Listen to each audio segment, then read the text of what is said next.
చాలామంది రియాక్ట్ అయ్యారు. ముఖ్యంగా ఈ దేవాదాయ శాఖ మంత్రి ఆనం రామనారాయణ రెడ్డి కూడా రియాక్ట్ అయ్యారు. ఒకసారి ఆ సెకండ్ బైట్ ప్లే చేయండి. మా దేవాదాయ శాఖ అధికారులు కానీ ఒక సూచన మేరకు ఆ ఆలయాల దగ్గర బందోబస్తు ఏర్పాటు చేసుకోవడానికి అవకాశం ఉంది.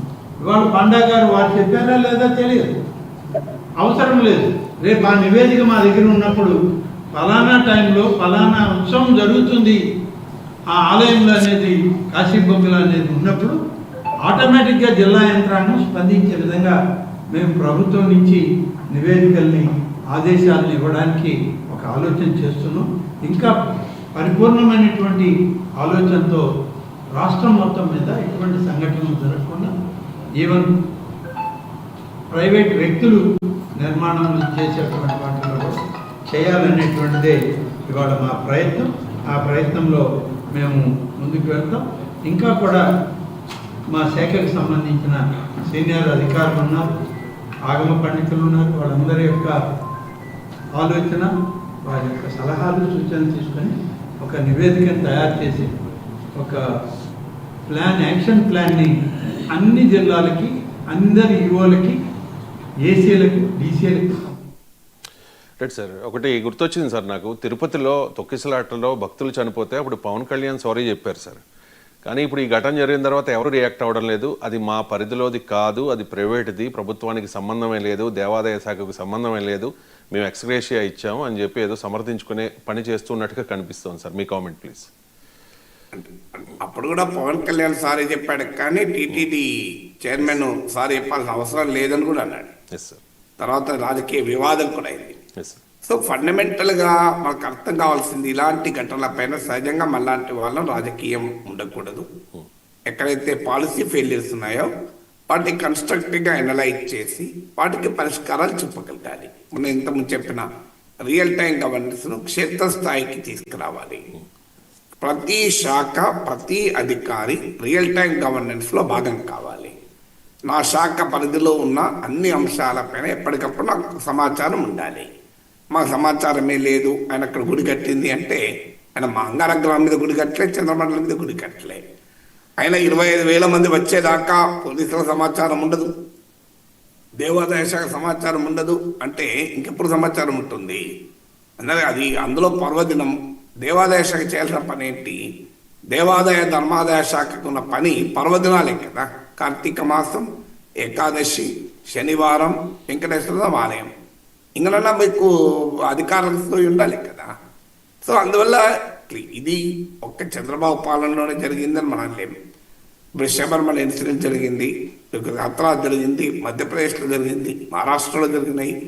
ఈ తొక్కిసలాట ప్రతి ప్రభుత్వంలో జరుగుతుంది. అందువల్ల రాజకీయాల కన్నా దీనికి కారణాలు విశ్లేషించాలి. మరి ఎందుకు రాజకీయం జరుగుతుంది? ఇప్పుడు కారణాలు విశ్లేషిస్తే నేను చాలాసార్లు ప్రతి తొక్కిసలాటప్పుడు చెప్పాను. National disaster management authority NEMA guide lines ఉన్నాయి. క్రౌడ్ క్యారింగ్ కెపాసిటీ ఎంత, దానికి మించి అనుమతించకూడదు. క్రౌడ్ డెన్సిటీని నిరంతరం మానిటర్ చేయాలి. క్రౌడ్ ఎనలిటిక్స్ను ఎప్పటికప్పుడు అంచనా వేయాలి. పబ్లిక్ కమ్యూనికేషన్ సమర్థవంతంగా ఉండాలి. అక్కడ ఇన్ఫ్రాస్ట్రక్చర్ సరిగా ఉండాలి. రోడ్డు కావచ్చు, బ్యారికేడ్ కావచ్చు, మెట్లు ఎక్కేటప్పుడు రైడింగ్ కావచ్చు, ఆ ఇన్ఫ్రాస్ట్రక్చర్ సరిగా ఉండాలి. క్రౌడ్ డెన్సిటీ పెరగటానికి ఉన్న ట్రిగర్ను గుర్తించి వాటి అప్పుడు జాగ్రత్త వహించాలి. మల్టిపుల్ ఎంట్రీలు, మల్టిపుల్ ఎగ్జిట్లు ఉండాలి. ఆ రోడ్ వైడన్గా ఉండాలి, క్రౌడ్ పాస్ అయ్యేటువంటి రోడ్డు. ఇలాంటి అనేక రకాలైనటువంటి సూచనలు మనకు అనేక తొక్కిసలాటలు వచ్చాయి. మళ్ళీ సేమ్ మేము నివేదిక తెప్పించుకుంటాం, అధికారులతో కూర్చుంటాం, ఇక ముందు జరగకుండా చూస్తాం, ఎంతమంది చనిపోయినాక డిసిషన్ తీసుకుంటాం. ఇది కావాలంటే నాకు పుష్కరాలప్పుడు చనిపోయినప్పుడు కూడా ఇదే మనం మాట్లాడాను కొన్నేళ్ల క్రితం ఉమ్మడి రాష్ట్రంలో. మళ్ళీ మీకు తిరుపతి గడ జరిగినప్పుడు ఇదే చెప్పాను, సింహాచలం గడినప్పుడు ఇదే చెప్పారు, ఇప్పుడు మళ్ళీ ఇదే చెప్పారు. మరి ఎప్పుడు దర్శనం ఏంటో ఎనీథింగ్ కదా. ఎందుకు జరుగుతున్నాయి ఈ తొక్కిసలాటలు? ఇక రాజకీయం ఎందుకు జరుగుతుంది అంటే మనందరికీ తెలుసు. మీరు ఏదన్నా చీమ చిట్టుకు కనుక్కోండి, ఒక పార్టీ వాళ్ళు, ఒక కులం వాళ్ళు ఇది ప్రతిపక్ష కుట్ర అంటారు, ఇంకొకరు ప్రభుత్వ కుట్ర అంటారు. ఒక కులంలో 90% ఇది ప్రతిపక్ష కుట్ర అంటారు, ఇంకో కులంలో 70% ఇది ప్రభుత్వ కుట్ర అంటారు. సో ఇది ఆంధ్రప్రదేశ్లో వేరే రాజకీయమే లేదు కదా. ఇది పవన్ కళ్యాణ్ చెప్పిందే కదా. సో అందువల్ల ఎక్కడ పాలనను పాలనగా చూసి మంచి జరిగితే సమర్థించాలి. ఇప్పుడు ఉదాహరణకు గూగుల్ ఏ యాప్ వచ్చినప్పుడు నేను చంద్రబాబు చాలా ప్రభుత్వాన్ని మెచ్చుకుంటూ మాట్లాడాను. ఒక్క వీడియో కాదు, ఒక 60 వీడియోలు మాట్లాడింటాను.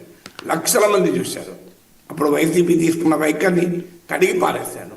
ఇప్పుడు ఈ ఇష్యూ వచ్చేటప్పుడు రియల్ టైం గవర్నెన్స్ ఎక్కడ ప్రశ్నిస్తున్నాను. అందువల్ల సందర్భం బట్టి మాట్లాడతాను. రాజకీయ పార్టీలు అలా ఉండవు. ఎందుకంటే వైసీపీ నాయకుడైన జగన్మోహన్ రెడ్డి వ్యక్తిగత మత విశ్వాసాలని ఆయుధంగా మార్చుకొని తెలుగుదేశం రాజకీయం చేస్తుంది. మనందరికీ తెలుస్తుంది, జగన్ ముఖ్యమంత్రిగా ఉన్నప్పుడు ఆలయాలపైన దాడులు చూసాం, మనం సడన్గా అవి ఆగిపోయిన తీరు చూసాం. ఇప్పుడు చంద్రబాబు నాయుడు అధికారంలోకి వచ్చాక కూడా అన్నవరంలో రథం కాలబెట్టిన వాడిని ఏం చేశారు, రామతీర్థంలో విగ్రహాలు కూల్చిన వాళ్ళని ఏం చేశారు, ఎవరిని లోపల ఎవరిని శిక్షించారు. సో అప్పుడు ఇన్సిడెంట్ జరిగినవన్నీ తెలుసు. అన్నవరం రథం దగ్ధం అయితే సిబిఐ కూడా వెళ్ళింది, ఇంతవరకు ఏం తేలింది లేదు. అంటే జగన్మోహన్ రెడ్డి నాన్ హిందూ అనేది ఎస్టాబ్లిష్ చేసి హిందూస్ ఆర్ ఇన్ డేంజర్ అనే ఒక బీజేపీ చెప్పేటువంటి సిద్ధాంతాన్ని టీడీపీ ప్రచారం చేసింది.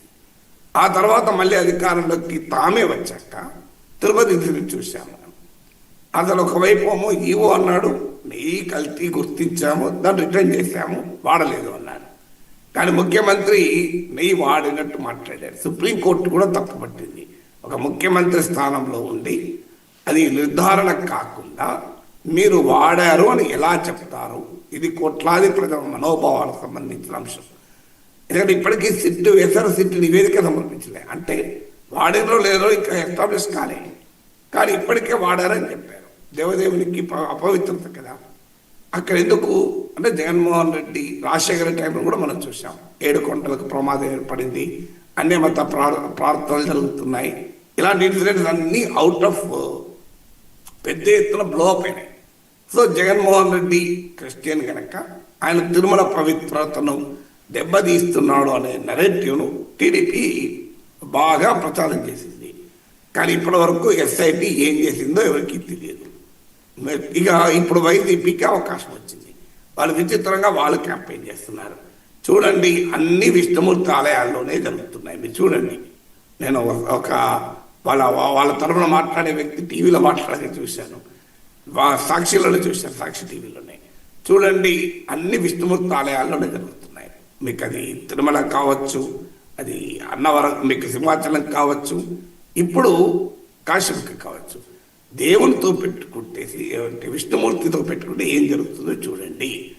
తిరుమల దేవదేవునికి అపవిత్రత చేసింది కనుకనే టీడీపీ పాలనలో ప్రజలు ఇన్ని ఇబ్బందులు పడుతున్నారు, హిందువులు ఇంత ఇబ్బంది పడుతున్నారని వాళ్ళు మొదలు పెట్టారు.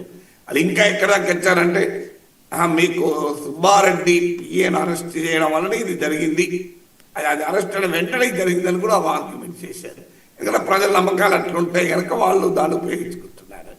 మన శాస్త్రీయంగా ఆలోచించే వాళ్ళు దానికి ఏం సంబంధం అనొచ్చు, కానీ ప్రజల ఆలోచనలు, ప్రజల నమ్మకాలు, ప్రజల విశ్వాసాలు ఉంటాయి కదా వరుసగా జరిగే వరకు. ఇదేంటి, ఎందుకు జరుగుతున్నాయి, అందువల్ల దేవునితో పెట్టుకుంటే ఇదే జరుగుతుంది, అన్యాయంగా దేవుని ప్రసాదంపై నిందలేశారు, అందుకే ఇది జరుగుతున్నాయి అనేది వాళ్ళు ఎస్టాబ్లిష్ చేస్తున్నారు. ఆంధ్రప్రదేశ్లో రాజకీయాలకి కారణం ఏంటి? ఏదైనా రాజకీయం ఇక్కడ. ఇక నకిలీ మద్యం కేసులో మాజీ మంత్రి జోగి రమేష్